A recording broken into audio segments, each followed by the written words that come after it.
Olá, bom dia! Seja bem-vindo a mais um programa Notícias do Campo. Hoje vamos falar sobre o preço do leite, que atualmente tem desmotivado muitos pecuaristas aqui do interior paulista. Se por um lado é preciso unir forças para se manter no trabalho, por outro, a saída que muitos acabam encontrando é parar com a atividade. E por falar em prejuízo, com a chuva do começo do ano, os produtores de hortaliças têm tido perdas da alface convencional. A alternativa é investir na hidroponia, para garantir o lucro. E na dica de planta de hoje, vamos falar sobre luminosidade. Para a planta florir, é necessária a quantidade ideal de luz do sol. E você sabe qual é? A gente conta daqui a pouquinho. E no cardápio de hoje temos casquinha de siri, irresistível. Notícias do Campo já está no ar.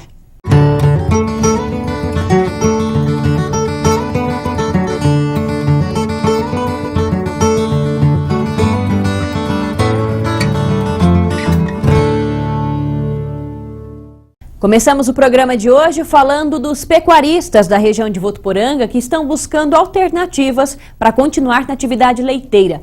O preço pago pelo litro do leite atualmente tem desmotivado muitos produtores. De acordo com o CPEA, Centro de Estudos Avançados em Economia Aplicada, a queda vem acontecendo desde junho do ano passado e já chega aos 17% da média brasileira, que envolve os estados de Goiás, Minas Gerais, Paraná, Rio Grande do Sul, São Paulo e Bahia.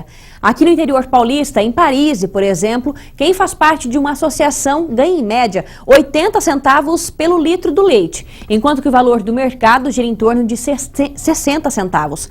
Se por um lado é preciso unir forças para se manter no trabalho, por outro, a saída que muitos acabam encontrando é parar com a atividade.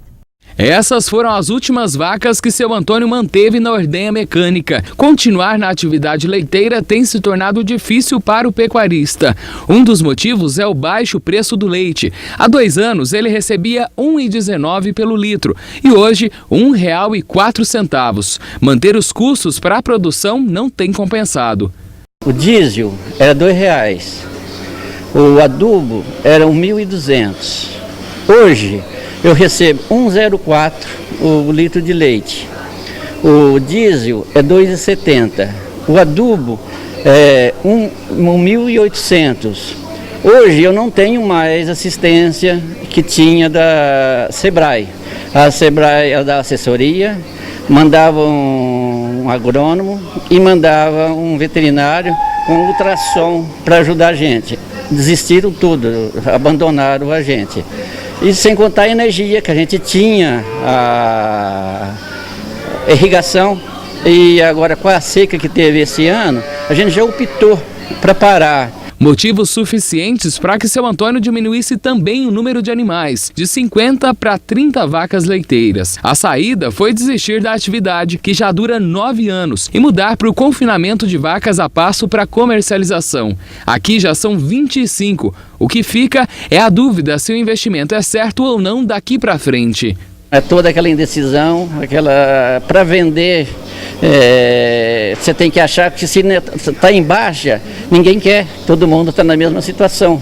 E a gente não pode vender uma vaca de leite no preço de corte, porque ela custa muito para a gente. Em Paris, para tentar mudar essa realidade, 13 produtores de leite se reuniram em uma associação de produtores rurais.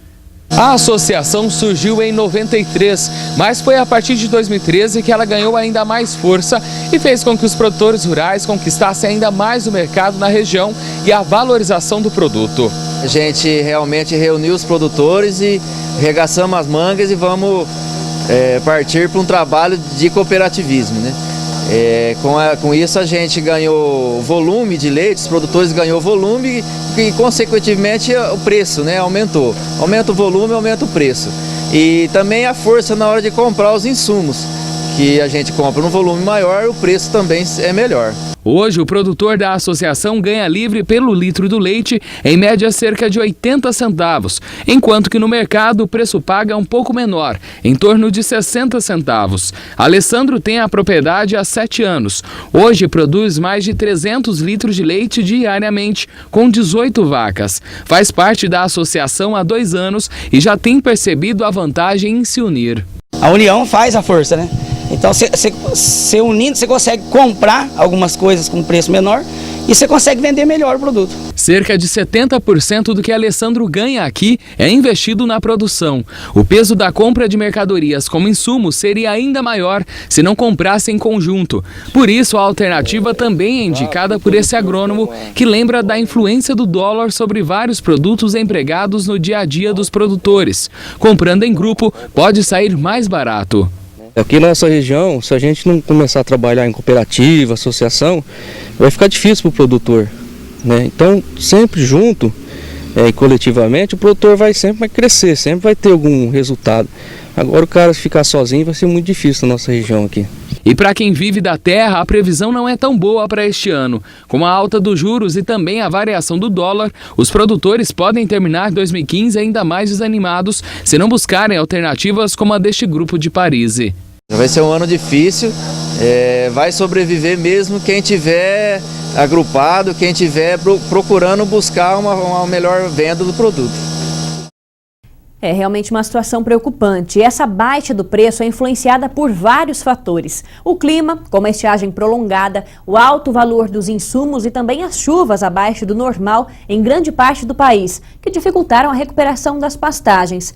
Além disso, na tentativa de regular os volumes de leite estocados, os laticínios e cooperativas reduziram o ritmo de compras da matéria-prima. Em Goiás, por exemplo, a captação baixou 7,36%. E aqui no estado de São Paulo, 3,02%. Mudando de assunto, nós já falamos em outros programas que a chuva do começo do ano veio em boa hora para os produtores rurais.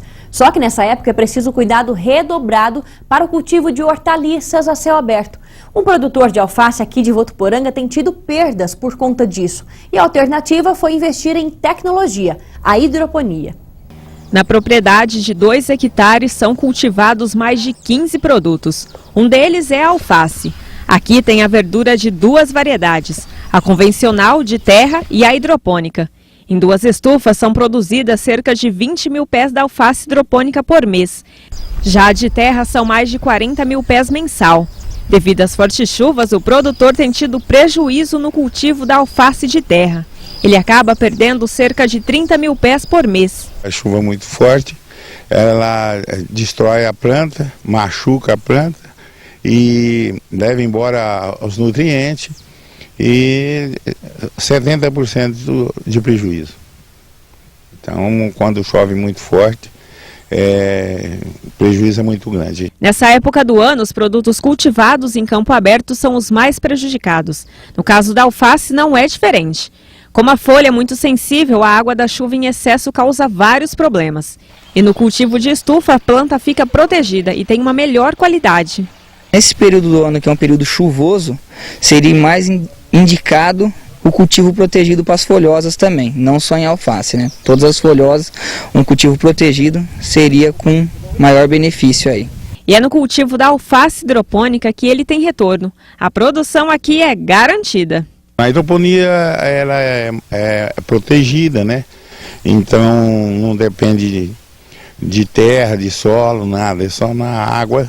Então é mais fácil, a gente consegue produzir e o prejuízo é bem menor. Tudo que ele produz aqui é vendido. Por isso, procura alternativas por meio de parcerias com outros produtores para não perder nenhuma venda. Um socorre o outro, para nós não deixar de cumprir os compromissos. E graças a Deus estamos conseguindo cumprir os compromissos com um pouco de deficiência, né? Que o mercado vendia muito mais se a gente tivesse quantidade suficiente. E por falar em folhas, temos uma dica de planta para você e de casa. Você sabia que as flores precisam de uma quantidade exata de luminosidade? Elas precisam estar com condições favoráveis para florir o ano todo. E tudo começa com a escolha de um local apropriado, que forneça luz suficiente. É o que você confere agora. A espécie Phalaenopsis, que é uma planta de origem tailandesa, ela necessita de 70 a 80% de sombra. Então a cobertura tem que ser telada, mas no período da chuva, obrigatoriamente temos que cobri-las com um plástico transparente, por causa da umidade. Quando você adquirir essa espécie de orquídea em floriculturas, Às vezes você em casa não tem o ambiente que nós temos aqui no local. A gente sugere que se coloque numa área, mesmo sendo coberta, mas com bastante luminosidade. Não pode pegar sol direto, porque a queima das folhas não vai ter como não queimá-las. Dentre as espécies que nós temos aqui no viveiro, nós podemos separar uma chamada Dendrobium, que ela é uma orquídea que aguenta um sol direto. Temos outras também aqui da espécie Vanda, que é uma das orquídeas mais caras do mercado, que não suporta sol direto. E a umidade dela precisa ser constante. Provavelmente você vai ter que aguar ela 2 vezes por dia. E ela tem que ficar mais ou menos a 40 centímetros do solo, num solo de terra batida ou grama, menos no cimento, que é muito quente. Portanto, tanto a falta de sol como o excesso de sol são prejudiciais para os seres vivos, a orquídea principalmente. E no próximo bloco a gente dá dicas de roupas para os animais de estimação. É isso mesmo, uma mais graciosa que a outra. Tem receita também. Hoje ensinamos o passo a passo de casquinha de siri, irresistível. Quer saber os detalhes? A gente conta daqui a pouquinho.